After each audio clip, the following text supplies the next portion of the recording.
Bukas na po ililibing si Marvin Reglos, ang law student na namatay dahil umano sa hazing. Dahil mahilig si Reglos sa mga bata, isang programa para sa kabataan ang hinihanda ng kanyang mga kaanak at kaibigan sa huling araw ng burol. Mula sa Isabela, may ulat on the spot si Maria Bulaklak. Maria?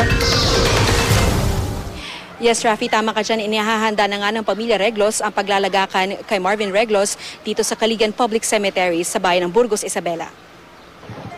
Tuloy-tuloy pa rin ang pagbisita ng mga kaanak at kababayan ni Marvin dito sa Burgos, Isabela. Tuwing hapon at gabi ay nagsasagawa ng prayer vigil.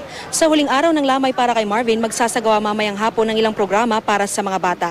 Ayon kasi sa ina ni Marvin na si Ginang Mirna Reglos, mahilig at malapit ang loob ng kanyang anak sa mga bata. Kaya tiyak na matutuwa daw si Marvin sa gagawin nilang singing contest para sa mga bata. Samantala, naihanda na ng pamilya ang paglalagakan kay Marvin sa Caligan Public Cemetery. Alas 9 ng umaga bukas ay magkakaroon ng necrological service sa San Lorenzo Ruiz Parish at bago magtanghali ilalagay na sa huling hantungan ang mga labi ni Marvin. Magpapalipad din ang pamilya ng 25 puting lobo bukas, simbolo ng kanilang paghingi ng hustisya. Inayos na rin ng tiyahin ni Marvin ang mga gamit nito na pabaon sa kanya sa huling hantungan niya bukas.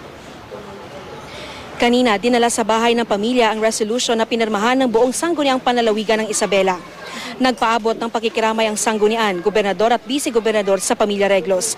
Handa raw tumulong ang probinsya sa legal at pinansyal na pangangailangan ng mga ito.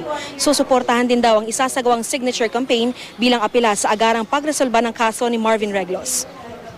We'll assure that they will give their utmost help to the family, to the bereaved family. Not only legally but also financially, magsabi lang po sila. At yan muna ang latest mula dito sa Burgos, Isabela. Rafi? Maraming salamat, Maria Bulaklak, ausente.